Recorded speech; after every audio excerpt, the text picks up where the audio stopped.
आज के इस वीडियो में सामान्य ज्ञान का 19वां भाग लेके आ रहे हैं, जहां पे हम बेहतरीन किताबों का निचोड़ लाते हैं। यह आपके किसी भी वनडे एग्जाम के लिए बेहद महत्वपूर्ण होगा।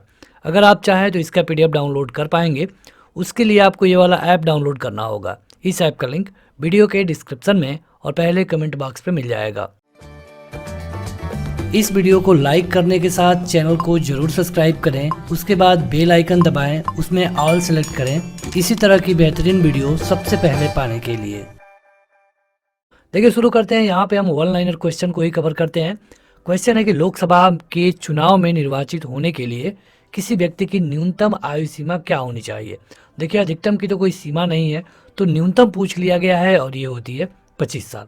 लोकसभा और राज्यसभा ये दो सभाएं हैं और इसके साथ अगर हम प्रेसिडेंट को जोड़ दें तो तीनों को मिला के बनता है पार्लियामेंट यानी कि संसद। अब अगर क्वेश्चन आपसे ये पूछा जाए कि प्रधानमंत्री बनने के लिए कम से कम उम्र कितनी होनी चाहिए, तो ये भी होनी चाहिए 25 वर्ष ही, क्योंकि किसी भी व्यक्ति को अगर प्रधानमंत्री बनाना है तो उसे या तो लोकसभा से आना होगा या फिर राज्यसभा से। अगर वो व्यक्ति लोकसभा से आता है तो कम से कम उम्र 25 साल, राज्यसभा से आता है तो कम से कम उम्र 30 साल होनी जरूरी है। कई बार ऐसा देखा गया है कि कोई भी व्यक्ति जिसको प्रधानमंत्री बना दिया गया हो या फिर बना दिया जा सकता है, चाहे वो लोकसभा या राज्यसभा किसी का मेंबर नहीं होगा, लेकिन अगले 6 महीने के अंदर अंदर उसको किसी भी सदन का मेंबर होना जरूरी होगा। अगला है कि 84वें संविधान संशोधन में ये बताया गया है कि जो हमारी लोकसभा की सीटों हैं इसकी संख्या अधिक नहीं की जाएगी। कब तक? जैसे कि आपको पता है कि लोकसभा में जो सीट है इसकी संख्या है 552, जिसमें से 523 स्टेट से, 20 यूनियन टेरिटरी से और 2 लोगों को मनोनीत किया जाता है प्रेसिडेंट के द्वारा।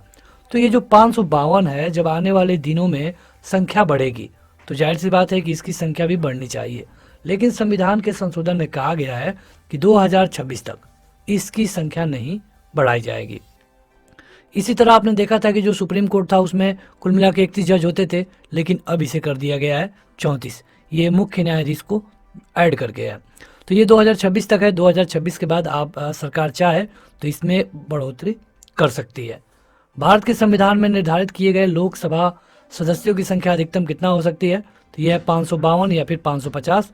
जो भी विकल्प होगा आप उसे ट्रिक करिएगा। अगर दोनों विकल्प है तो आप 552 को ही ट्रिक करिएगा। लोकसभा में केंद्र शासित क्षेत्रों का सबसे अधिक प्रतिनिधित्व कितना हो सकता है, ये हो सकता है 20। हमने आपको यहाँ बताया कि 20 आते हैं यूनियन टेरिटरी से। लोकसभा के सदस्यों की संख्या 525 से बढ़ाकर 545 कर दी गई थी। कब? तो ये कर दी गई थी 31वें संविधान संशोधन में। आगे बढ़े तो अगला है कि भारत के संविधान के अनुच्छेद 82 के अनुसार लोकसभा की सीटों का राज्यों के मध्य आवंटन किस जनगणना के आधार पर किया गया था। मतलब कि आप देखेंगे कि उत्तर प्रदेश एक बड़ा स्टेट है, लगभग 23 करोड़ जनसंख्या है, तो यहाँ पे लोकसभा की 80 सीटें हैं। अगर आप बिहार को देखेंगे तो इससे छोटा है, यहाँ पे 40 सीटें हैं। तो इस तरह ये जो सीट है ये कब आवंटित की गई, किस जनसंख्या को आधार मान के की गई, तो ये की गई 1971 के जनगणना को आधार मान के। जनगणना हर 10 साल पे होती है। 2011 के अनुसार 121 करोड़ जनगणना थी। 2021 में जनगणना होना बाकी है। जब ये जनगणना होगी तो इसका भी डेटा आ जाएगा। लोकसभा में राज्यों की सीटें आवंटित की गई है किस पर, तो जनसंख्या के आधार पे। किस जनसंख्या के आधार पे, तो 1971। क्वेश्चन पूछा जा सकता है कि सबसे अधिक सीटें कहाँ हैं, तो उत्तर प्रदेश में है 80। चलिए आप एक क्वेश्चन कमेंट करके बताइए कि उत्तर प्रदेश में राज्यसभा की कितनी सीटें हैं। राज्यसभा में भी सबसे ज्यादा जो संख्या है चुन करके उत्तर प्रदेश से जाती है। आपको बताना है कि कितने, उत्तर प्रदेश से। अगला है कि इन राज्यों की लोकसभा में अनुसूचित जाति तथा अनुसूचित जनजाति के लिए आरक्षण नहीं है। मतलब आप हर जगह देखेंगे तो SC/ST को रिजर्वेशन मिलता है, लेकिन अरुणाचल प्रदेश, गोवा, नागालैंड और सिक्किम में ऐसा नहीं है। अगला है कि इन राज्यों में अनुसूचित जनजातियों के लिए जो ST हैं इनके लिए लोकसभा में आरक्षण नहीं है। अरुणाचल प्रदेश, बिहार, गोवा। देखिए ऐसा इसलिए किया गया है क्योंकि वहाँ पे इनकी जो जनसंख्या है बेहद कम है, तो जिसकी जनसंख्या ही नहीं रहेगी उसे आरक्षण देने में या फिर जगह देने का क्या मतलब है। लोकसभा में अनुसूचित जाति के लिए कितनी सीटें बनाई गई हैं, तो ये सीटें हैं 84।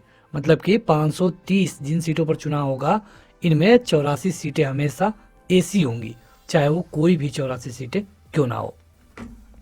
अगला है कि संविधान के किस अनुच्छेद के तहत लोकसभा में अनुसूचित जातियों के आरक्षण का प्रावधान किया गया? तो ये है आर्टिकल 330। आर्टिकल 330 में बताया गया है कि जो एससी की सीट है ये भी रखी जाएगी हर साल 84, चाहे ये कहीं से भी रखी जाए पूरे देश में।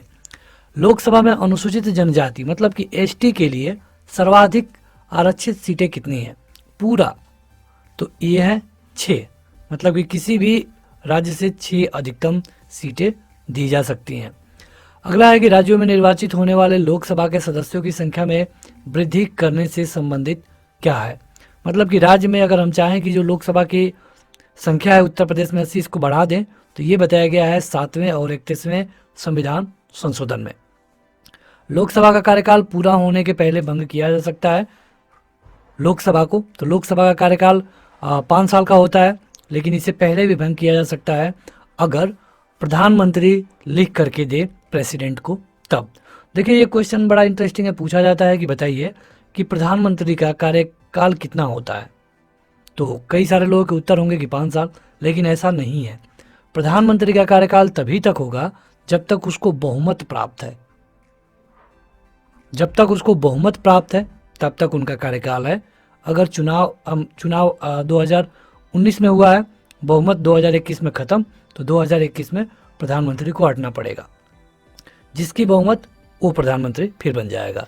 लोकसभा में कम से कम सत्र बुलाए जा सकते हैं, तो वर्ष में 2 बार, क्योंकि 6 महीने से अधिक का गैप नहीं होना चाहिए। वैसे आप देखेंगे तो साल में 3-3 सत्र होते हैं, कभी कभी 4-4 होते हैं, लेकिन कम से कम 2 होना जरूरी है। यहाँ से क्वेश्चन पूछा जाता है कि बताइए कि सबसे बड़ा सेशन कौन सा होता है? ये होता है बजट सत्र। जो बजट सत्र होता है ये सबसे बड़ा होता है, क्योंकि यहाँ पे शुरू में पहले प्रेसिडेंट का अभिभाषण होता है, उसके बाद बजट होता है, बजट पे चर्चा होती है, उसके बाद प्रेसिडेंट का जो अभिभाषण हुआ होता है उस पर धन्यवाद प्रस्ताव आता है। तो इस तरह ये पूरा बड़ा हो जाता है। तो आगे बढ़ते हैं। अगला है कि लोकसभा में सदस्यों की अधिकतम संख्या कितनी निर्धारित की गई है? तो यह है 550 या फिर 552। कब तक? 2026 तक। देखिए यहाँ पे जो पूरी सीटें हैं कभी कभी भर्ती नहीं है, और इसको बढ़ा करके थोड़ा सा इसलिए रखा गया है क्योंकि अगर इस बीच कहीं से कोई भाग इंडिया में आता है, जैसे कि पीओके वाला क्षेत्र है या फिर कोई भी भाग जो इंडिया में जुड़ेगा, तो वहाँ के लोगों को प्रतिनिधित्व देना होगा, तो इसीलिए इसको थोड़ा सा अधिक रखा जाता है।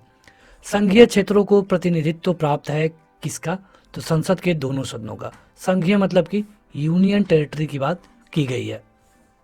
लोकसभा में बैठक समाप्त किया जा सकता है कैसे कैसे? लोकसभा में एक तो स्थगन लाया जा सकता है, या फिर सत्रावसान, या फिर विघटन। विघटन मतलब कि लोकसभा को पूरा खत्म कर देना, सत्रावसान मतलब कि एक सत्र को खत्म करना, स्थगन मतलब कि उसको कुछ समय के लिए स्थगित करना। लोकसभा के सत्र का अवसान करने के लिए किसके पास पावर है? तो ये पावर है केवल और केवल प्रेसिडेंट के पास। लेकिन देखिए यहाँ पे प्रेसिडेंट जब तक कैबिनेट का लिखित नहीं मिलेगा तब तक प्रेसिडेंट इसे अवसान नहीं कर सकता है, मतलब इसे खत्म नहीं कर सकता है। कैबिनेट से क्या होता है कि अगर आप देखेंगे भारत की बात करें तो यहाँ पे जो सबसे ज़्यादा पावरफुल है ये है प्रधानमंत्री। प्रधानमंत्री से भी अगर कोई पावरफुल है ज़्यादा तो यह है कैबिनेट। कैबिनेट प्रधानमंत्री से भी ज़्यादा पावरफुल होती है। लोकसभा का कार्यकाल, तो लोकसभा का कार्यकाल कैसे बढ़ाया जा सकता है? नॉर्मली तो 5 साल का होता है, लेकिन अगर उस समय इमरजेंसी चल रही हो तो उसे 1 बार बढ़ाया जा सकता है। फिर भी इमरजेंसी खत्म नहीं हुई तो 1 बार और, फिर भी इमरजेंसी खत्म नहीं हुई तो 1 बार और, यानी कि 3 बार। 3 बार के अंदर अंदर चुनाव कराना जरूरी होगा। लोकसभा और राज्यसभा में सबसे अधिक सीटें कौन भेजता है? तो ये भेजता है उत्तर प्रदेश, क्योंकि यहाँ पे ज़्यादा जनसंख्या है। अगर हम यहाँ देखें तो लगभग 23 करोड़ से ज़्यादा लोग हैं। लोकसभा और राज्यसभा में गणपूर्ति संख्या कितनी है? गणपूर्ति इसका मतलब होता है कोरम। देखिए कोरम से आप ये भी जानिए कि लोकसभा में एक स्पीकर होते हैं, इस समय ओम बिरला है। तो होता क्या है कि वो अपनी सीट पे पहले नहीं आके बैठते हैं, सभी मेंबर होते हैं वो आके अपनी अपनी सीट पे बैठने लगते हैं। जब इनकी संख्या 1/10 हो जाएगी तभी स्पीकर इस पे आएंगे, और अगर गलती से आ भी जाते हैं तो इसकी कार्रवाई शुरू नहीं की जाएगी तब तक कि जब तक कि 1/10 मेंबर ना हो जाए। अब लोकसभा में आप देखेंगे तो कुल मिला के लगभग 550 हैं, इसका 1 बटा हो गया 55। राज्यसभा में 250 है तो इसका 1/10 हो गया 25। कम से कम इतने मेंबर होने जरूरी हैं, तभी उसको चलाया जाएगा। लोकसभा में प्रतिनिधित्व के आधार पर राज्यों का क्रम बताइए। तो उत्तर प्रदेश से 80 सीटें, द्वितीय स्थान पे है महाराष्ट्र और तीसरे स्थान पे है पश्चिम बंगाल। इसके बाद बिहार का नंबर आता है, 40 सीटें हैं बिहार से। लोकसभा में राजस्थान से कितनी सीटें आती हैं? तो 25। चलिए आपके लिए क्वेश्चन है, बताइए, आसान है। गुजरात से लोकसभा में कितनी सीटें आती हैं? राजस्थान से सटा हुआ है, कई चीज़ें राजस्थान से मेल खाती हैं गुजरात की। तो बताइए कि गुजरात में लोकसभा की कितनी सीटें हैं, ये कई बार पूछा गया है। लोकसभा में 2 सदस्य निर्वाचित किए जाते हैं, मतलब कि कौन कौन सा वो जगह है जहाँ से केवल 2 लोग आते हैं? अरुणाचल प्रदेश है, गोवा है, मणिपुर, मेघालय, त्रिपुरा, दादर और नागर हवेली, दमन और दीव, यहाँ से केवल 2-2 लोग चुन करके आते हैं। राज्य या फिर यूनियन टेरिटरी के समूह को लोकसभा में केवल 1 सीट मिलती है, मतलब कि ये सारी यूनियन टेरिटरी हैं जहाँ से लोकसभा में केवल 1 लोग चुन करके आते हैं। ये है चंडीगढ़, सिक्किम, मिजोरम, नागालैंड, अंडमान और निकोबार द्वीप, लद्दाख, लक्षद्वीप और पुदुचेरी, यहाँ से केवल 1 लोग चुन करके आते हैं लोकसभा में। ये सारी क्या है? यूनियन टेरिटरी हैं। देखिए अगर आप देखेंगे तो इस समय जो यूनियन टेरिटरी हैं इसमें से 3, मतलब कि दिल्ली और जम्मू एंड कश्मीर और पुदुचेरी, ये 3 यूनियन टेरिटरी ऐसी है जहाँ पे सीएम होता है। इसके अलावा जो 3 के अलावा जो 5 है यहाँ पे सीएम नहीं होता है। अगला है कि डिलिमिटेशन के बाद यूपी में निर्वाचकों की संख्या के अनुसार लोकसभा का संसदीय क्षेत्र है। सबसे बड़ा यूपी में लोकसभा का संसदीय क्षेत्र कौन है? यह है गाजियाबाद, मतलब कि गाजियाबाद का जो क्षेत्र है यहाँ पे ज़्यादा वोटर है। लोकसभा में आम चुनाव कब हुआ था? 1952 में। देखिए 1951 में प्रक्रिया शुरू कर दी गई, लेकिन इतना बड़ा देश था कि कराते कराते 1 साल से ऊपर लग गए। अभी सब कुछ नया था, नई एजेंसियां बन रही थी, तो वहाँ पे टाइम लगा। 9वीं लोकसभा कब भंग की गई? तो ये भंग की गई 1991 में। भारत में 12वीं लोकसभा के लिए कब चुनाव हुए थे? ये हुए थे फरवरी 1998 में। और यहाँ पे आपने देखा कि अटल बिहारी वाजपेयी चुन करके आए, जो कि अगले कुछ सालों तक रूल किए। अगला है कि लोकसभा की प्रक्रिया और कार्य संचालन नियम 377 है। इसके अनुसार एक दिन में एक सदस्य कितने मामले उठा सकता है? जैसे आप देखते हैं कि लोकसभा में लोग जाते हैं और अपने अपने एरिया के मामले उठाते हैं, तो एक व्यक्ति एक दिन में अधिकतम 20 मामले उठा सकता है। एक चीज़ और जानिए कि यहाँ पे एक होता है शून्यकाल। इसके अलावा ये जानिए कि क्वेश्चन जो ये पूछ सकते हैं अधिकतम क्वेश्चन, एक क्वेश्चन होता है स्टारेड, एक क्वेश्चन होता है नॉन स्टारेड। तो स्टारेड क्वेश्चन में क्या होगा कि इसका उत्तर उनको मौखिक चाहिए, मंत्री जी से इसका उत्तर उनको मौखिक चाहिए, मंत्री जी आज दें या फिर कल दें। और अगर मंत्री जी जो उत्तर देंगे उस पर 5 क्वेश्चन और पूछे जा सकते हैं, ये होते हैं स्टारेड। जो नॉन स्टारेड क्वेश्चन होते हैं इसका उत्तर लिखित में चाहिए, लेकिन लिखित में अगर उत्तर जब दिया जाएगा उसके बाद आप इस पर कोई भी क्वेश्चन, एक्स्ट्रा क्वेश्चन नहीं पूछेंगे। आगे बढ़ते हैं तो अगला है कि प्रोटेम स्पीकर का क्या कर्तव्य होता है। अब देखिए प्रोटेम स्पीकर आपको कई बार देखने को मिलेगा, ये आपको सेंट्रल गवर्नमेंट में भी मिलता है और स्टेट में भी, दोनों का काम सेम है। कई बार कई तरह से इनकी नियुक्तियां होती है, वो समझ लीजिए। प्रोटेम स्पीकर तब चुना जाता है या फिर बनाया जाता है जब नई सभा चुन करके आती है। उदाहरण अगर हम लोकसभा के लिए, तो जब नई लोकसभा चुन करके आती है, जब भी नए लोग सब चुन करके आएंगे तो उनको शपथ दिलाना होता है।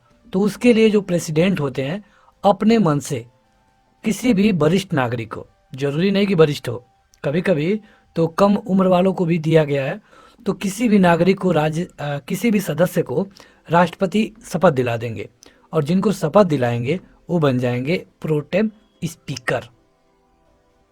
जब ये प्रोटेम स्पीकर बन जाएंगे तो ये बाकी सदस्य को, जो 540-30 जो भी चुन करके आए हैं, उनको क्रम से शपथ दिलाने का काम करते हैं। कई बार क्या होता है, अगर हम स्टेट में देखें तो स्टेट में आप देखेंगे कि अगर विधान परिषद है, जहाँ पे विधान परिषद, देखिए इस तरह का एक मामला काफ़ी विवाद में आया था। विधान परिषद में जो मेंबर होते हैं उनकी वहाँ पर भी एक प्रोटेम स्पीकर चुना जाता है और ये राज्यपाल के द्वारा किया जाता है। तो कई बार जब इन्हें किसी वरिष्ठ नागरिक सदस्य को नहीं चुना जाता है तो वहाँ से विवाद उपज के आते हैं। हालांकि इसमें प्रेसिडेंट का एकाधिकार है, वो चाहे जिस सदस्य को भी प्रोटेम स्पीकर बना सकता है। उनका काम केवल और केवल होगा शपथ दिलाना। लोकसभा में किसी विधेयक पर आम बहस होती है, कब? तो द्वितीय वाचन में। लोकसभा का नेता कौन होता है? तो प्रधानमंत्री। प्रधानमंत्री सत्ता पक्ष के नेता होते हैं और इसी तरह विपक्ष का भी एक नेता होता है। अब लोकसभा में विपक्ष है कि नहीं है? तो विपक्ष होने के लिए इनके पास कम से कम 1/10 सीटें होनी जरूरी है। अगेन 550 का 1/10 यानी कि 55। ये एक पार्टी के पास होगा तभी उनको विपक्ष का दर्जा मिलेगा। देखिए, जो विपक्ष के नेता होते हैं उनको कई सारी सुविधाएं मिलती है, इसलिए यहाँ पर भी मारामारी है। लोकसभा में सबसे बड़ा निर्वाचक क्षेत्र कौन है? तो यह है लद्दाख। भारत में लोकसभा का स्पीकर चयनित किया जाता है। लोकसभा के स्पीकर का निर्वाचन कैसे होता है? जैसे पिछले पेज पे आपको हमने बताया था कि एक प्रोटेम स्पीकर होगा, तो प्रोटेम स्पीकर का काम होगा कि वो सबको शपथ दिला दे। जब शपथ सबको दिला दिया जाएगा तब उसमें से एक स्पीकर का चुनाव होगा। अब उसमें से जिस पार्टी के पास ज़्यादा सदस्य होंगे उनका कोई भी व्यक्ति स्पीकर चुन लिया जाएगा। उसके बाद एक डिप्टी स्पीकर भी होता है। तो जो लोकसभा के सभी सदस्य होते हैं उन्हीं में से स्पीकर चुना जाता है, उन्हीं के द्वारा। लेकिन अगर ये स्पीकर अपना रिजाइन करना चाहे तो ये हमेशा अपना उपाध्यक्ष को देगा, और अगर उपाध्यक्ष रिजाइन करना चाहे तो ये हमेशा अध्यक्ष को देगा। तो ये क्वेश्चन यहाँ पे लिया गया है। अगर लोकसभा के सदस्य अध्यक्ष को हटाना है तो क्या करेंगे? तो इसके लिए जो भी पूरे सदस्य हैं वो बहुमत से एक संकल्प पारित करेंगे, एक बिल पारित करेंगे, और अगर ये बिल पारित हो गई, मतलब कि 51% से अधिक लोग इसके समर्थन में वोटिंग कर दिए, तो जो उस समय उसके अध्यक्ष होंगे उनको हटाया जाएगा उनके पद से, ना कि उनके सदस्य के पद से। केवल वो अध्यक्ष नहीं रहेंगे। राज्यसभा के संदर्भ में इनमें से क्या सही है? देखिए, राज्यसभा में जो सदस्य होते हैं ये 6 साल के लिए होते हैं, लोकसभा में 5 साल के लिए होते हैं, और हर 2 साल में 1/3 लोग हटते रहते हैं। मतलब कि ऐसे इनका चुनाव होता है कि हर 2 साल में 1/3 लोग आएंगे, 1/3 लोग जाएंगे। लोकसभा का स्पीकर अपने कास्टिंग वोट का प्रयोग कब करेगा? कास्टिंग वोट का क्या मतलब है? मान लीजिए किसी मुद्दे पे बहस हो रही है, कुल मिलाकर के 500 लोग सदन में उपस्थित हैं। 501 लोग, क्योंकि एक तो स्पीकर है यहाँ पे बैठा है। अब इसमें से एक पक्ष होगा, एक विपक्ष होगा, किसी मुद्दे पे वोटिंग हो रही है। एक नौबत ऐसी आती है कि यहाँ पे वोट है 230 सत्ता पक्ष में, और यहाँ पे वोटिंग हो गई 270। तो इस समय वो बिल पारित नहीं होगा क्योंकि विपक्ष का वोट ज़्यादा हो गया। इस समय जो स्पीकर है वो कुछ नहीं कर पाएगा। अब क्या होगा?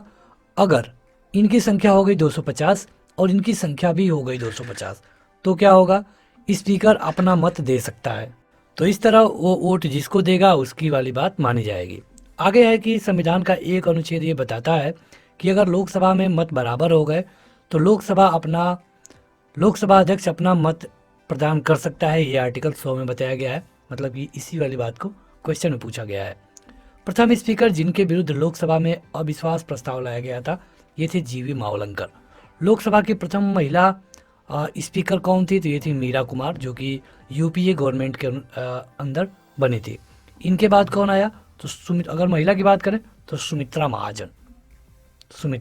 महाजन जो कि आती हैं मध्य प्रदेश से। इस समय कौन है? 2021 की बात करें, ओम बिरला। लोकसभा सचिवालय प्रत्यक्ष रूप से किसकी देखरेख में कार्य करता है? तो ये लोकसभा अध्यक्ष के। लोकसभा का जो सचिवालय होगा ये लोकसभा अध्यक्ष के देखरेख में काम करेगा। आगे बढ़ते हैं तो अगला है कि राज्यसभा में कितने सदस्य होते हैं? कुल मिला के होते हैं 250, लेकिन इनमें भी 12 सदस्यों को, मतलब इसी के भीतर है। अब ऐसा मत करिए कि 250 प्लस 12 करिए, नहीं, इसी 250 में ही 12 है। इनमें से 12 लोगों को राष्ट्रपति मनोनीत करते हैं। अच्छा, अब बताइए कि ये जो मनोनीत करने की शक्ति है, मतलब नियम है, ये हमने कहाँ से लिया है? अगर आपको हम ऑप्शन दे दें तो ये है इंग्लैंड, आयरलैंड, रूस या फिर अमेरिका। हमने जो लोगों को मनोनीत करने की शक्ति है ये कहाँ से लिया है, ये नियम हमने कहाँ से लिया है? आप बताइए कमेंट करके। राज्यसभा में राज्यों का प्रतिनिधित्व दिया जाता है जनसंख्या के आधार पे। जनसंख्या जितनी होगी वहाँ से उतने लोग चुन करके आएंगे। और जो राज्यसभा के मेंबर होते हैं वो विभिन्न जो विधानसभा के मेंबर होते हैं उनसे चुन करके आते हैं। राज्यसभा के सदस्य का कार्यकाल कितना होता है? 6 साल का। अगर आपसे ये पूछ लिया जाए कि राज्यसभा का कार्यकाल कितना होगा, तो राज्यसभा का कार्यकाल नहीं होता है, राज्यसभा के सदस्य का कार्यकाल होता है और 6 साल का होता है। राज्यसभा को अस्थायी सदन इसीलिए कहा जाता है क्योंकि ये कभी भी विघटित नहीं की जाती है, चाहे इमरजेंसी लगी हो या फिर कुछ भी, कभी भी इसे ख़त्म नहीं किया जाएगा। तो जो एक बार बन गया है, अभी तक है, तो उसका कोई भी कार्यकाल नहीं होता है। प्रथम अभिनेत्री जो कि राज्यसभा के लिए नामांकित की गई थी, तो ये थी नरगिस दत्त।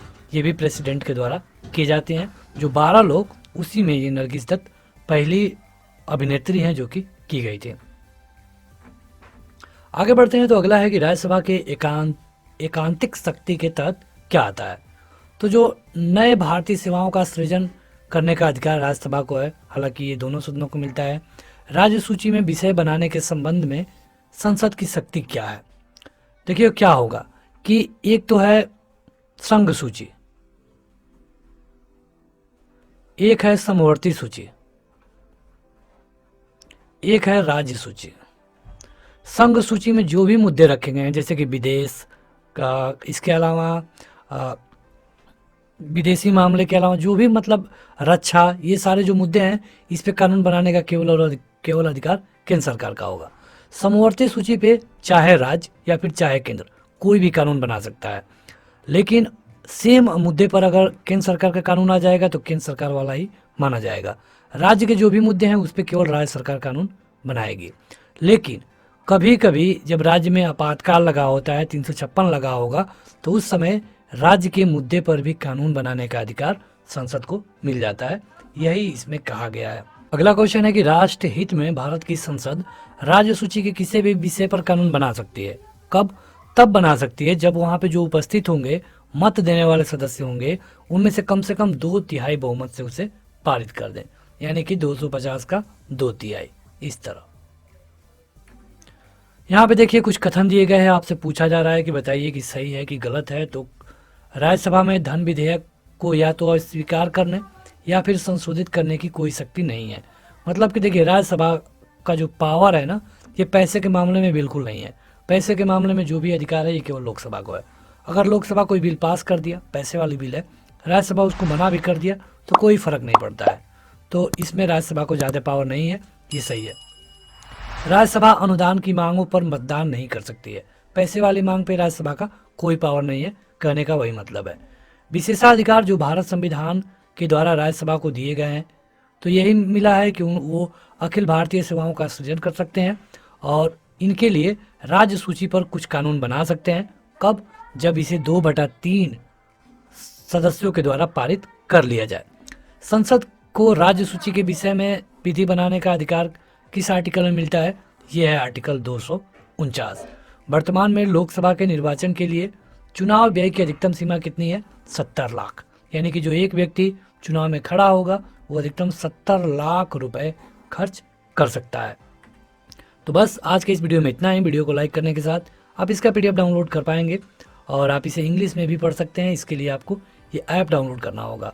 लिंक वीडियो के डिस्क्रिप्शन में और पहले कमेंट बॉक्स में मिल जाएगा। आज के इस वीडियो में इतना ही। Thank you.